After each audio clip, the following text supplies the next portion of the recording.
right, why don't we go ahead and get started? I'm glad you could be with us today. This is the session on sorcery and remote access to archives that is part of the CNI Spring 2021 Plenary Day presentations. I'm Cliff Lynch, the director of the coalition, and I will be moderating this session. We have a wonderful panel that I will introduce in just a moment. Let me cover a few mechanical things first. We are going to be doing this as a panel. We have a few slides at the beginning, and then we will unshare the slides and you can just look at people. There is a Q&A tool at the bottom of your screen. Please use that to pose questions at any point.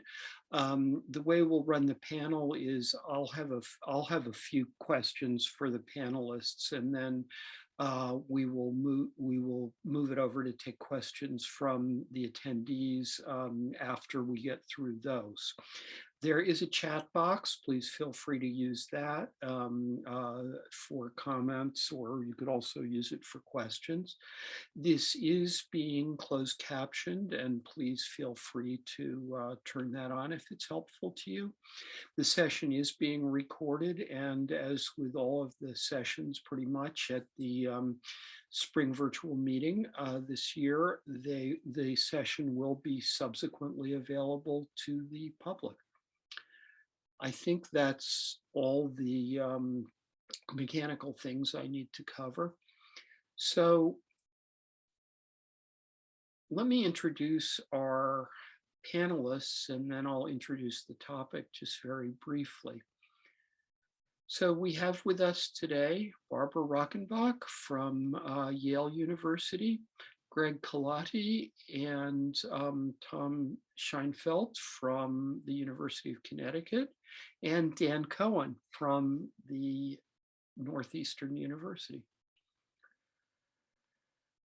The topic at hand is really remote access to archives, and there's a wonderful application that was developed by the team at the University of Connecticut and Dan, which really, at this point, it's sort of in its second incarnation and being scaled up.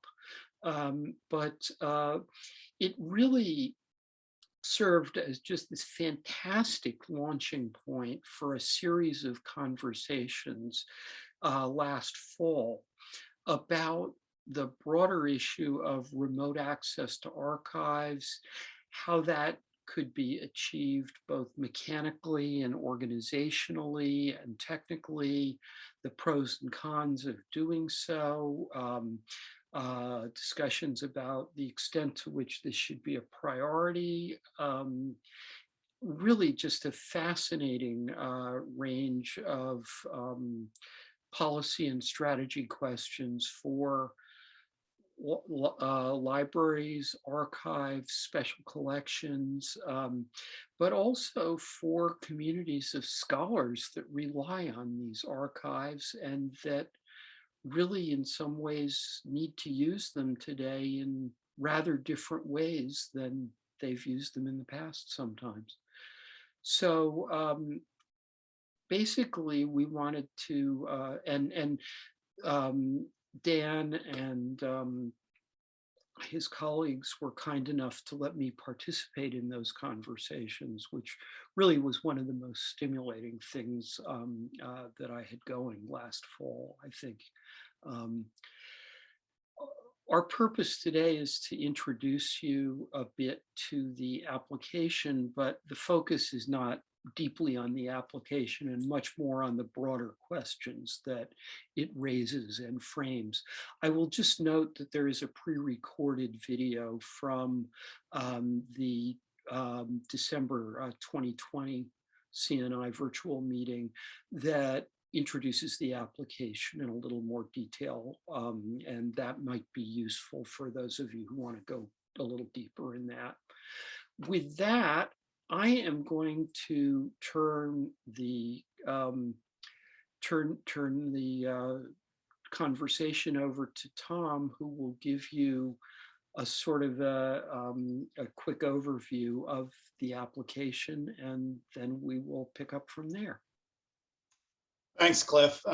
That's a great introduction. And as you mentioned, this panel is taking place in the context of all of our work on Sourcery, which is a Mellon-funded open source, not-for-profit application to facilitate access to non-digitized scholarly sources. But our purpose here really is not to focus on Sourcery, but rather on the opportunities and challenges of providing access remotely to archives and special collections. Opportunities and challenges that our work on this particular application has surfaced, and which the application must grapple with. So we don't want to spend too much time talking about Sourcery per se, but as the kind of proximate cause of our asking these questions, we thought it'd probably make sense at the outset of this panel to give you a brief introduction of the app and the need that it aims to fill. So Sourcery is a sort of very specific solution to a very specific problem that scholars face more often than archivists may realize, which is access to known archival sources, right? A source that you know is in the archive and that you can't get physical access to. It's a solution to a problem like this one. So this is a screen grab from an HNet thread. And the scholar here in question needs access to a source that he already knows sits at the National Archives in London. And the question is, how does he get it, right? He's not in London. Not sure where he is, but he's not in London. How does he get this source that he knows is there? Now, perhaps the most commonly chosen option, at least in the past, in better times, was to plan a research trip to London, right? To fly across the ocean, despite all of the obvious disadvantages of time and planning and expense and carbon emissions and everything else. Barring that, in other cases, the scholar might do as this scholar did, is reach out to colleagues who might be nearer to the source than he is to obtain the document. And maybe there's a colleague at a university nearby who can send a graduate student to go take a picture of this document. But these kinds of informal networks, as I think we're seeing in this HNet post, are really only open to scholars of the more privileged sort, right? The sort who have like grad school buddies who now teach in London, right? The kinds of scholars who have built these professional networks by past attendance at elite institutions and who have had the benefit of frequent conference travel, for instance. Students, early career academics, contingent faculty, independent scholars may not have access to these kinds of informal research methods. And so, you sort of resort to posting a request, sort of out onto the internet for help. Now, another, and at what might first seem like the most obvious and maybe the best option, is to kind of contact the host repository itself to ask for the item to be digitized and sent directly. But not all archives offer these services or the level of service that the researcher needs. You can see in this post that he contacted the archive and they said, sorry, we're not going to do that much for you. They won't do the 20 to 40 pages that he's looking for. And even when institutions do offer these kinds of services, it can often be difficult for researchers to find information about placing a request on an archive's website. Some archives can provide access in a matter of hours or days for a nominal fee or at no cost. Others, viewing these one-off requests as adjunct to their core functions of assisting on-site researchers or doing mass digitization work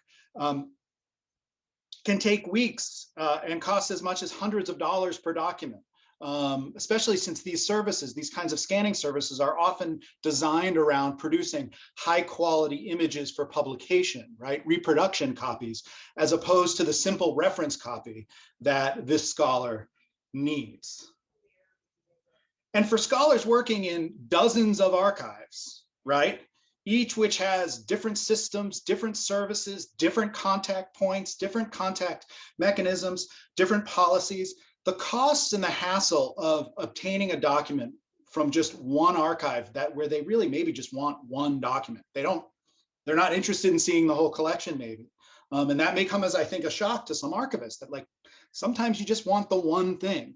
Even though the collections may be, rich in other ways, the researcher just wants that kind of, in a very transactional way, that one document. The costs of doing all of that extra work to find out who, what, and where may be prohibitive, and they may ultimately just choose to do without, right? Do without access to that document. And that's where Sourcery comes in.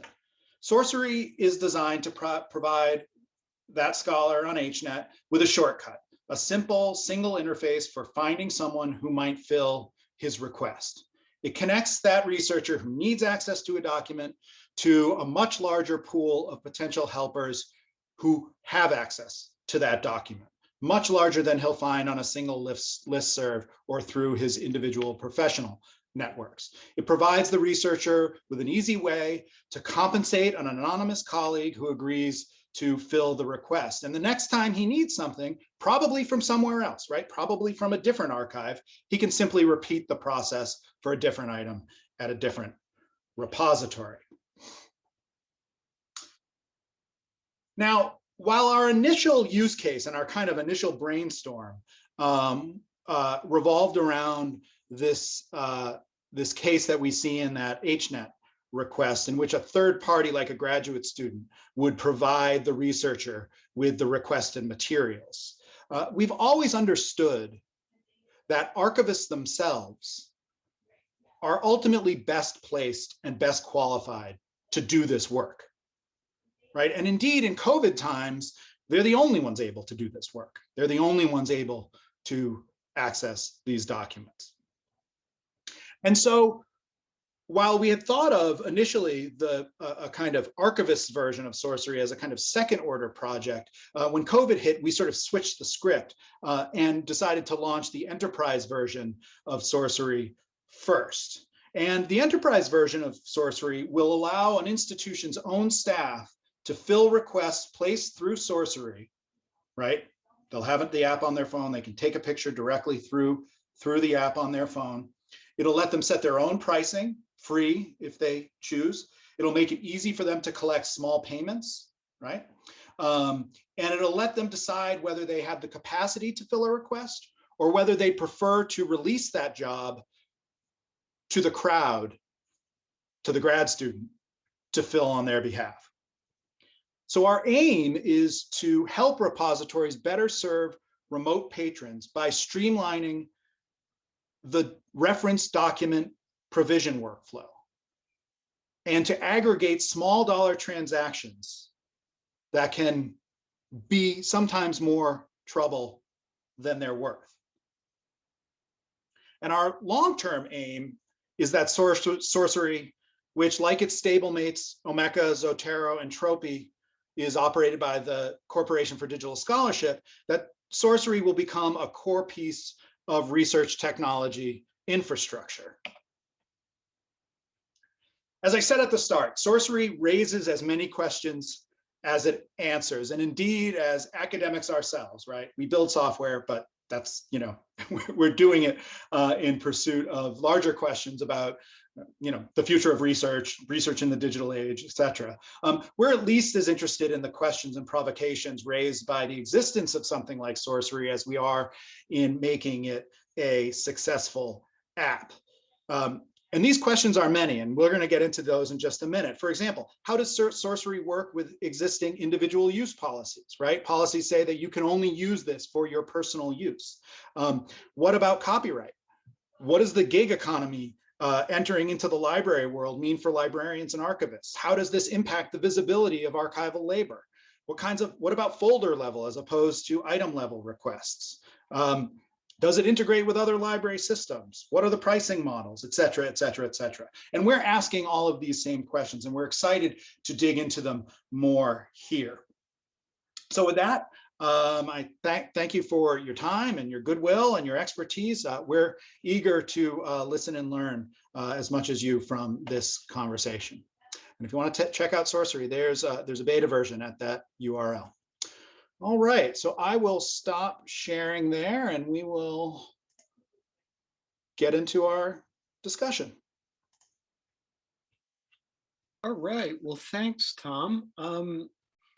As you can see, this does raise lots of questions, and maybe as a place to start before we get into some of the more technical issues, I wonder if I could get you all to reflect a bit about how you think the mix will ultimately settle out between the number of requests serviced by the staff at an archive or special collection as opposed to players in a sort of a scholarly gig economy.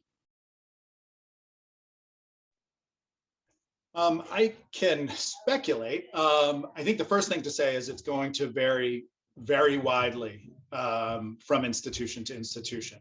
So for instance, I've spoken with colleagues at the Library of Congress, and they have very little, compared to the volume of requests for this kind of work that they have very little capacity to do it. And they're more interested in farming these requests out to the kind of army of professional researchers who are already sitting in the reading room at the Library of Congress, who already do this work, and to kind of facilitate that and create an easier connection between the remote researcher and those reading room based professional researchers. So for them, they may choose to do most of the work through third parties. For others who have capacity, they may choose to do most of it themselves and only use the crowd when necessary. But I think it will vary widely, and I think what we're trying to do is give the institutions themselves that choice. So when a request comes in through Sourcery for a document, our enterprise partners will have a sort of a right of first refusal period, in which a kind of grace period in which they'll be able to sort of determine, okay, do we have the bandwidth to fill this request or not? If they determine that, boy, we're just swamped this week, or 2 people are out sick this week, they can then just release it to the crowd and let someone there take it up, so that they can to help them balance resources more effectively.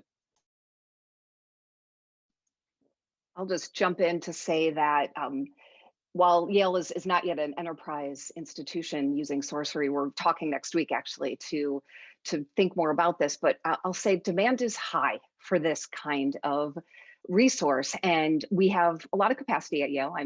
We have robust resources, but there's just such a high demand and such high scholarly need for this that I think having multiple avenues into increasing access as broadly as we can. I think COVID has shown us that the need for digital images for research and for teaching is not a nice to have anymore, it's a must have. And so I like these efforts because they do provide the possibility of a broader way to get access to materials than we've had in the past. And I'll jump in here to say at Northeastern, we have a slightly smaller archives and special collections than Yale. But we are very much aligned, I think, with what Barbara just said. I think in terms of the future, if we could, ideally the enterprise version sounds great for us because it could streamline our workflows, would allow us to, pull boxes and files in some kind of sequence that makes more sense as opposed to what's happening now, which is just de facto on the ground researchers in the reading room with their smartphone, just rapidly taking things, making requests and so forth. But more broadly, and I think important for the context of what Tom just mentioned, if we could, in a sense, aggregate demand for that digitization, because as Barbara noted, there is a lot of demand out there. And in fact, I'm hopeful that in this discussion, we could talk more about this sort of aggregation of work. And if we could roll that up, I mean, I would love to hire another archivist or another digitization person based upon the fact that it isn't just happening in a sort of scattershot way from HNet requests, but actually we could point to something to say, hey, there's actually a lot of demand out there. Folks knew that we have great riches in our archives and special collections. As the word got out more about that, we could actually expand our actual in-house work, which would be great. And just one other note on that is we're also trying to balance not just the current day use of our archive, but the future use of the archive. So every scan that happens in that informal way, a reference scan where someone comes in, we don't really know about it, doesn't end up in our digital repository, or isn't done in a way where maybe we could add metadata to it in the future. Maybe it starts as just a basic scan, but gets metadata in the future. Then I worry about actually future researchers who also lack that privilege, right? So if we were to do it more in-house, we'd actually be able to aggregate more digitization for not just current researchers, but actually for future researchers, and ensure that we're servicing them and their needs as well as the current ones. So it's a complex, I think, balancing act that this project raises. You want to add anything, Greg? I was going to add to it what everyone else has said, in that every institution doesn't have enough staff to meet the demands of the questions. I've worked in places where I was the lone arranger, and we didn't get a lot of questions, but the number of questions we had was still more than I could handle. And right, the Library of Congress has a lot of people, but they have a lot more questions. I've never worked in a place where there was enough staff to manage all the questions, and having something like this would have been great in many places that I've worked, and we would have outsourced that to so many people, because there's a lot of people who know more about your collections than you do.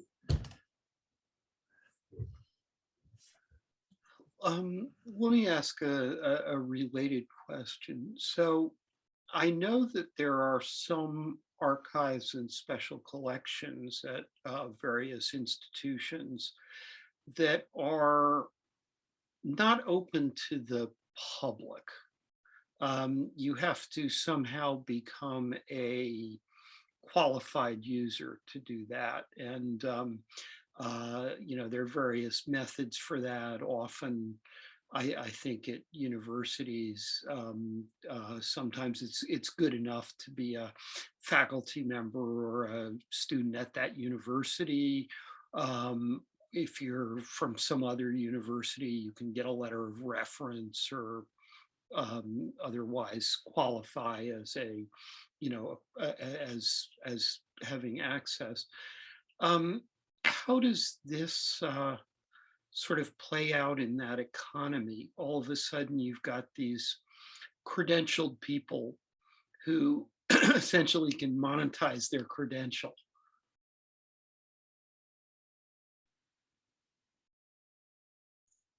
It's a great question. Well, I would hope ultimately, I think like the work we've done previously with Omeka and Zotero and other software projects, that this would help to democratize access to some of those repositories, and make it maybe not worth the repository's while to keep the unwashed masses out. I think the other thing is something like this might also put a different kind of pressure on those more closed archives and special collections, which is if researchers are making, if this allows researchers to make better and more use of the more open collections, the more closed collections are going to see less use and there, fewer citations of their materials in scholarly books and articles, and it may put a kind of peer pressure on those organizations to open up a little. So I mean, as I said, Sourcery in many ways is kind of a provocation, and in that respect, I hope it's a provocation for openness. Fascinating.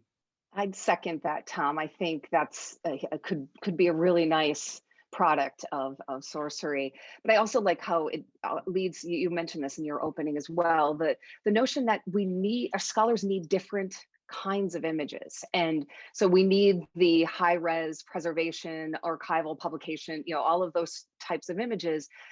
But we're in our Yale Special Collections, we're also digitizing on demand and for remote reference and putting that in our digital library.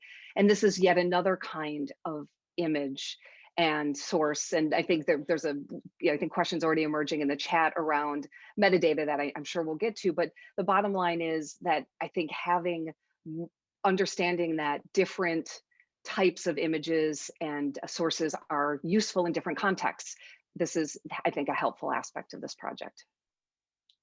Cliff, I would also widen your question a bit as well. There are archives that are open, but that there are many people, including most of the general public, who would never think to go into an archive, that they sort of see it off limits. And so I think another interesting thing that Sourcery brings up is the possibility for different kinds of uses of the archive. You might have journalists who would be more receptive to, say, grabbing a document. Or I think in the best case scenario, we have, thanks to my staff in our archives and special collections, we have a program called Teaching with Archives that we run with the Boston Public Schools, where we bring, well, pre-COVID, we brought students in, but then we digitized enough to actually do it virtually to provide the kinds of documents that maybe a academic researcher like myself, someone with a history PhD, might not necessarily go in for a surgical strike, but that might be really relevant to their neighborhood or community history or culture that they would want to get. And so I think it just opens up the possibility of actually what gets digitized. Barbara has an enormous collection, and I think professional researchers will probably use her special collections in a very different way, say, than the general public would. So I think that widening is actually a really signature aspect of this, as Tom put it, a sort of democratization of access that I think could be very healthy for all of us. Yeah. Why don't we turn a little bit over to some of the technical and technology issues here. It seems that going down this path raises a lot of questions about everything from, what quality images you really want to be keeping, what kind of metadata you want, whether this is a push towards item level rather than folder level description.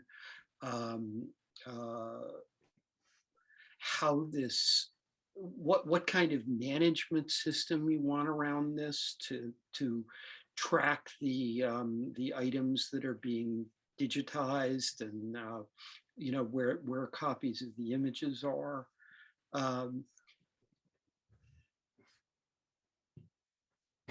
I'll just sort of throw that collection of questions open. I think you can use this as a point of departure for calling virtually every practice around the management of archives into some question, and just get your reflections on that.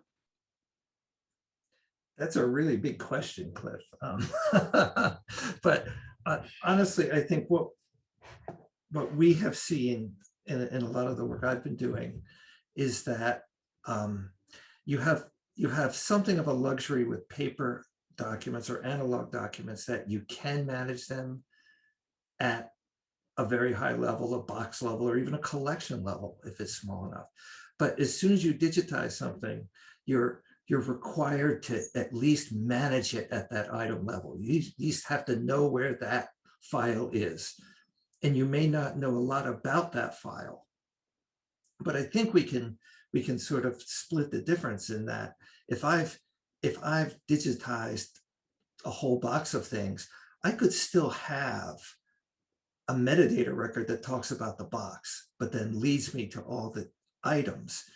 Because if you came into my archives and you asked for a box, you wouldn't ever expect that I would know every single thing in that box. You would expect you need to look through that box. And so I think, I'm not exactly sure how that relates to Sourcery, but I think that's the issues that we're dealing with in archival management and the shift from analog to digital. One thing I'll chime in and say is, I think, you know, and there's a history to this, and there's really good reasons for it, but I think there's been a bias towards thinking that there can only be one scan of a document online, right? That there should be at least one scan of a document online on the library's website, right? That you shouldn't have multiple copies of the same item on a website. And so if you're going to digitize something, you should digitize it at the very highest quality and mount it in the, you know, whatever the official repository is, with, you know, sort of high level or detailed metadata and description. And, you know, that's been sort of the bias. What that hasn't recognized, though, is that there are often multiple copies of images of items taken, right? Like there are, you know, researchers will come into the reading room and take their own cell phone images. An archivist or like an undergraduate assistant might get a request from someone through an email address and take a picture on her phone and email that picture directly to the requester. So there are sort of these parallel digitization efforts going on already at institutions. One, which is the official preservation digitization workflow with all of its rigor, which is the way it should be, right? And the other is this much more informal, much more impromptu, much more pragmatic, one-off digitization program where people are taking scans of things for use in the moment, and for reference. And so I think what this app kind of forces us to recognize is there are already these two digitization workflows going on, and then the question becomes: do they need to be integrated, or can they exist in parallel? I think for the present, our kind of working assumption with Sourcery is that for the present they can exist in parallel, as they already in fact do. Farther into the future, is there a way to integrate these two streams? Maybe, probably, and that would be for the good. But for right now, I feel like it's better to just recognize the reality of what's going on and make it more effective and more efficient for the researcher and for the archivist, rather than to hold up some ideal that has never come to pass, or has not yet come to pass, and may never come to pass. A kind of perfect is the enemy of the good kind of attitude. And Tom, I just want to chime in really quickly because I've been there, and to go into range 85, shelf 9 takes me just as much effort to make a good copy as a bad copy. That was always the thinking. But if we push off the actual copy making, that we don't have to do it. All we have to do is get the box. Then we don't care. It's no more effort. I'm just getting a box out and I don't have to do all these things. And so I think that lowers the bar of effort on the archives part to participate in Sourcery, because I don't have the burden of creating and managing that object that gets created. So, and if we can get archivists to think like that, then, oh, it's like, I would have a definitely breathe a sigh of relief and go, oh, wait, that's something I don't have to worry about. I'm great.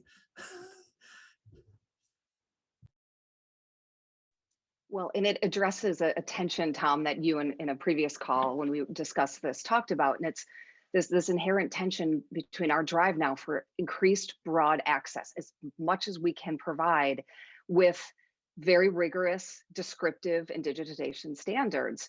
And that I think this has been a struggle for the archives profession, and even more so now as we're really thinking about access, equity, and issues of just the broadest possible way to, particularly, and I think about this often, an institution like Yale that has great resources has a huge responsibility to make these resources available. And so that ability to think this differently, to start to address that tension between access and rigor is, but not lose that rigor. I think that's an important part, is there's always going to be a place for that, but to be able to fulfill that access mandate just seems incredibly important to me right now.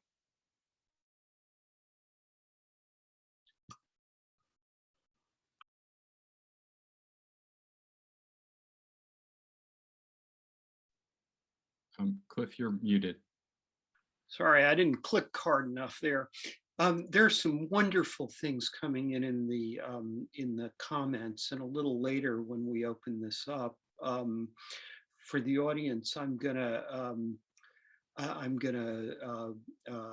maybe read one or two of these as introductions to questions. I want to go two places before we open up for questions from the audience. So the first is that this, the kind of combination of experiments like Sourcery and the pandemic is really, sort of framing a question about whether we should be assigning much greater priority in the design and arrangement of our services around archives and special collections to support remote access. One could envision, well, we've already slipped past certain barriers. It used to be, if you really wanted to talk to one of the archivists, you probably had to go to the archive to do that. Now, we're cheerfully having consultations via Zoom and reference interviews and things of that nature. I can imagine us slipping into a situation where you might actually go through the contents of a folder with somebody physically there, and you're on Zoom or some similar app as they flip through the folder. Now, obviously, you probably aren't going to want to tie up a professional archivist doing that in most cases, but one can imagine the same kind of staff who are doing a lot of the frontline digitization work could easily do that sort of thing. What's your thought on, should we do that? Is it culturally ever going to be possible to do that? Is this the future for archives, or a major part of the future for archives? So Cliff, I think this is really interesting in that it is about, in a sense, rebalancing the people you are serving, right? And there's absolutely been, in the same way there's, Tom talked about there being a sort of, you know, single, very, you know, gold standard system for digitization out of archives and with full metadata and so forth. There's also been a kind of gold standard of interacting with the archive, which I absolutely benefited from in my doctoral work, and it was great. Like, I mean, did I like going to archives and spending a long time and having meals with archivists and finding out about boxes that someone hadn't seen before? Sure, that was terrific. But I think it's a lot more equitable to say, you know, what if we were to think about dividing up the time differently and helping more remote people, or helping, again, the general public or people in the future. And I think Barbara and I have the very difficult task of doing that kind of rebalancing and saying, what are we going to devote resources to? Who are we devoting those resources for? And what does that mean actually for our staff and for their labor and for their time? And what kinds of things are they doing? We certainly don't want to overload them with 100 online requests versus one in-person request just because you know, we're helping more people and they're all remote. I mean, we still need to have some in-person things, but I think all of us, and this is why, again, Sourcery, it just raises such interesting questions, we'll have to go through that exercise with our staff and with the community of folks who want to make use of our archives and special collections to think about what that division of labor is. And I think that's a really interesting question for, say, the next 3 to 5 years. And COVID has only accelerated our interest in trying to solve that equation. Mm-hmm.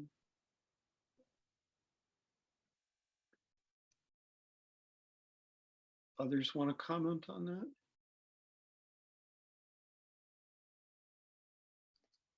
I'll just say briefly, I think, Dan, that's very well put, that thinking about how we're focusing our time is going to be a challenge. We just posted our AUL for special collections and director of the Beinecke position. And a part of that job description and that person's work will be to have a community engagement team. To really be thinking about those questions, how we ensure that the resources we have are reaching our local community, global community in new ways that I think it's just absolutely necessary for us to be thinking about right now. So even in the posting of a new position early on in my tenure, I really wanted to be thinking with the special collections team about how we articulate a community engagement aspect of the special collections work. So I want to before transitioning us to questions from the audience, I want to just read one that was sent, a comment that was sent to the panelists that says, "This is a great project. There's a kind of precedent that Mellon funded for many years at the Medici Archive in Florence. They did software and policies that would where the archives would digitize materials and the remote scholar would help to describe the materials as a sort of a quid pro quo. And they also developed a fellowship model for people who were heavily engaged with a specific archive." I wonder, you know, many resource archives particularly do have these sort of fellowship arrangements where scholars can, you know, apply to come and engage with an archive. I just had a conversation with the Getty, who has a similar program around some of their material.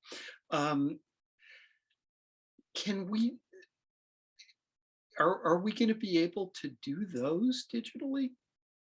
Can you imagine being able to, you know, maybe as a first step to scaling up certain kinds of engagement, having digital fellows? So I'll I'll chime in on the first part about the idea of the Medici archive model of posting things online and having researchers provide metadata. One thing we're working towards with Sourcery is to stitch it together with our with the other software packages supported by the Corporation for Digital Scholarship. So there would be a kind of workflow where researchers would request an item through Sourcery. An archivist at the institution would scan that, and that scan could be provided with some rough metadata and pushed to a reference archive on the institution's website built in Omeka. So it would be a kind of parallel collection to the main, sort of the official collection. The Folger, who we're working with on this on this next phase, is doing something like that already, where they have a reference image collection. So one of the interfaces between Sourcery will be with Omeka to create those kinds of collections. The other interface is between Sourcery and Tropy. Tropy is a desktop application, kind of like iPhoto for archival documents, where individual researchers can take all of the images that they've created while they were in person in the archive, and organize them, build, idiosyncratic researcher metadata, but metadata nonetheless, into those collections. And there we're thinking about how researchers might be able to request items, maybe a scan that they took that was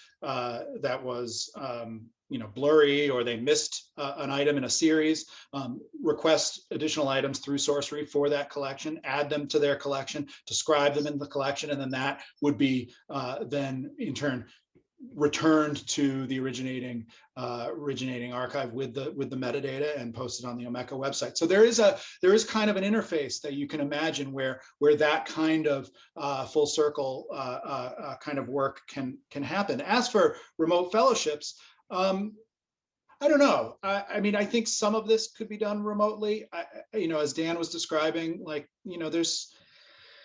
there's nothing like sitting in an archive for a week or a month, and working with the materials directly. I don't think that mode of interaction and interaction with the documents, but also interaction with the archivist's expertise, I don't think that mode of work is ever going to go away for historians. But I think it can be supplemented. And you could imagine, a parallel program of fellowships maybe that provide you with a week of special access, prioritized access through Sourcery or something else or whatever, through email, to an archivist's expertise, and that I can imagine certainly taking place.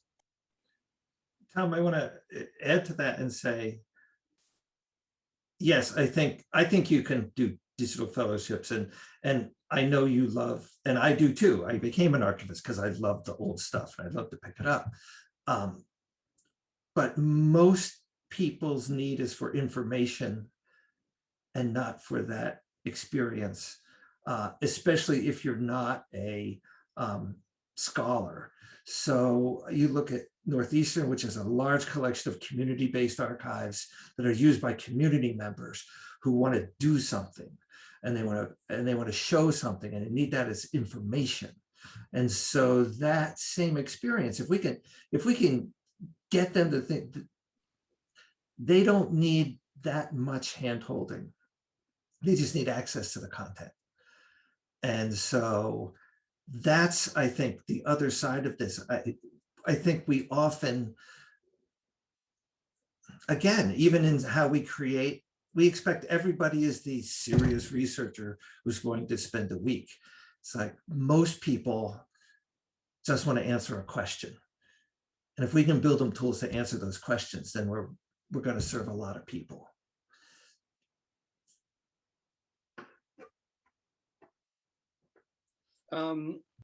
We have a question about, I'm going to go to questions now from the audience. We have a question about, have you interviewed folks who run closed archives globally as you did the development of this? I don't think we've talked to people who run closed archives. Most of our conversations with archivists have been in US institutions where I think that model is a little less common. I did my doctoral work in England where that model is much more common. And I think that's true on the continent as well.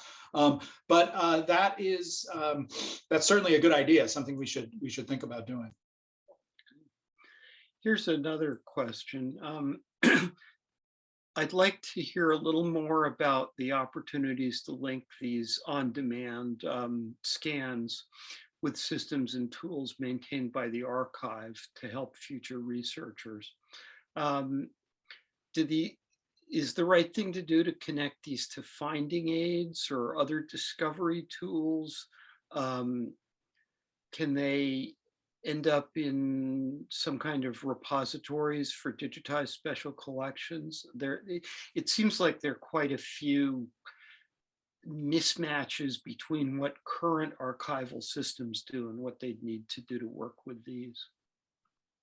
So I think this gets to this really interesting question about a kind of the different pipelines, right? Let's say we have one pipeline. We don't really. We have informal secondary and tertiary pipelines and so forth. But I think this group here on this panel has actually had some sidebar conversations about this very thing, which is maybe you end up with a sort of semi-formal secondary pipeline that includes some Sourcery reference scans that go into a digital repository at the institution, and over time may be connected through various means to finding aids or to metadata along the way. And I think this is actually fascinating for the CNI crowd, because I think there could be multiple modes for those kinds of enhancements of, let's call it, track 2. So one could be indeed, eventually those scans make their way over to my metadata group and they're given formal metadata over time. Some of them may go to crowdsourcing or other techniques. And then just to connect it to some other CNI panels, if you look at the CAMPI project at Carnegie Mellon, which is the computer aided metadata generation project, you could run those through some machine learning or computer vision techniques to at least get you 80% of the way there. And we're starting to do tests on these kinds of just raw scans that haven't been given metadata. And it's imperfect.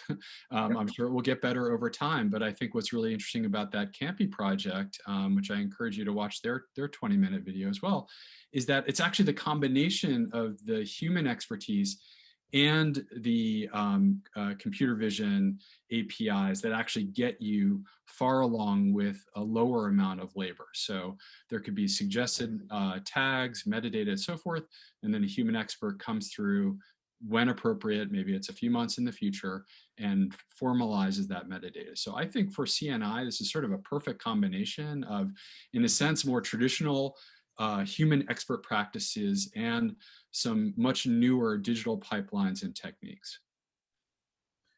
If I could add just one more. Oh, sorry, Greg, go ahead. I was just saying, it's again, we come back to the question of how much is good enough, right? And you might say, and this came into my head, this is pretty radical though. You might say we should actually stop doing high resolution scanning and throw everything through the lowest resolution we can find and get it all out there. And then, let the good stuff rise to the top. And then we do that. Now, I used to teach digitization years ago, and that was like the last thing I ever would have said. I would have said, get it out, do it the best you can so you can use it later. But, that's with the way we can digitize things now and the way people want things. I don't know, it's just an interesting idea. I think, in terms of connecting back to finding aids and other sources of discovery, one thing to mention is part of the motivation for Sourcery was the observation that,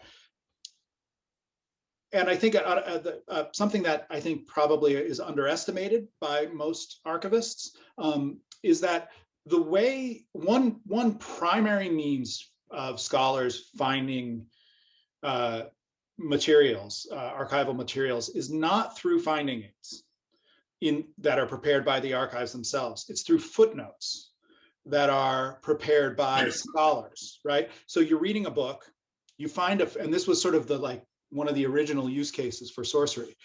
You're reading a book, it's a new book that you've been asked to review or something. It, in a footnote, references a document that you think might be interesting to your own work. Just that one document, right? And you want to get your hands on it. And you go to the institution's website and it hasn't been digitized. What do you do? That was the use case. But there's a seed of an idea here where if you could connect the information that's contained in footnotes to information that's contained in finding aids through this kind of crowdsourced process, you start to end up with a whole different kind of information ecosystem, and to bring really the promise of citation full circle. So we're thinking deeply about that as well. There's a whole richness of citation out there in books that's semi-standardized that could be leveraged for discovery in other ways. Yeah, that's a really important point. Here's a comment, I think more than a question, but it's an interesting one. The idea that Greg just raised is not unlike the Mellon-funded project for digital history monographs at UNC Press. Invest just enough in a new book to create a good digital file, make it easily discoverable for open access, and then if it actually gets used, if the reception merits it, invest more in a future edition. And that is sort of what would happen in Greg's scenario as well. It's also interesting that you get a much better sense of demand for use if you get this kind of low barrier to entry use. I mean, certainly any archivist who's curating a specific collection over time can tell you anecdotally that these are the kinds of things the people coming in mostly want to look at, but this gives you a much better, a much broader view of that.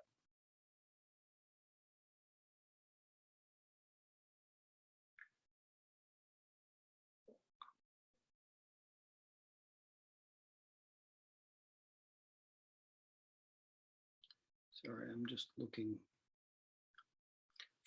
Here's a comment. For our team managing digitization access, it's not the scanning time that prevents us from delivering access files. The big work is in file naming and structural metadata to manage the scans and get them associated with the right collections records. And metadata has been the bottleneck for probably the last 10 years. Once we moved to camera capture, which was very quick, and that's why Dan's comment about using AI and things like that to pull some basic information about even a photograph, man on a horse or something like that, is really good. And yeah, it really isn't that, it's the metadata that's the problem. Yeah, and I think that goes to Barbara's comment about this tension between rigor and access. I think if it's a question of, I think, honestly, it's priorities. If the priority is just getting the material into the hands of the researcher who wants it, maybe you don't describe it. Maybe you don't connect it to the finding aid. Maybe you don't. You just don't do those things. But the researcher is happy. Or maybe you do it at a lower level, or maybe you do it in the ways, we experiment with ways to do it with artificial intelligence or some assistance from the researcher herself. But I do think it is a tension, and I think it's a tension where we're trying to provoke. I don't think we have these answers, but it's worth exploring. Where on that continuum of sort of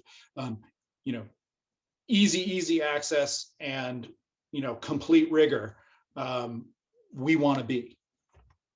It's not just easy access; it's easy useful access. Easy useful access.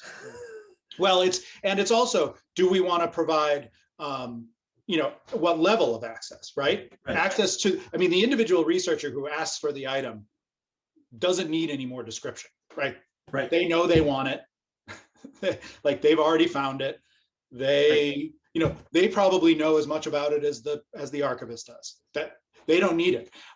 It's who you're providing access to. Yeah. If you just give it to them, you're now not providing access to the broader public.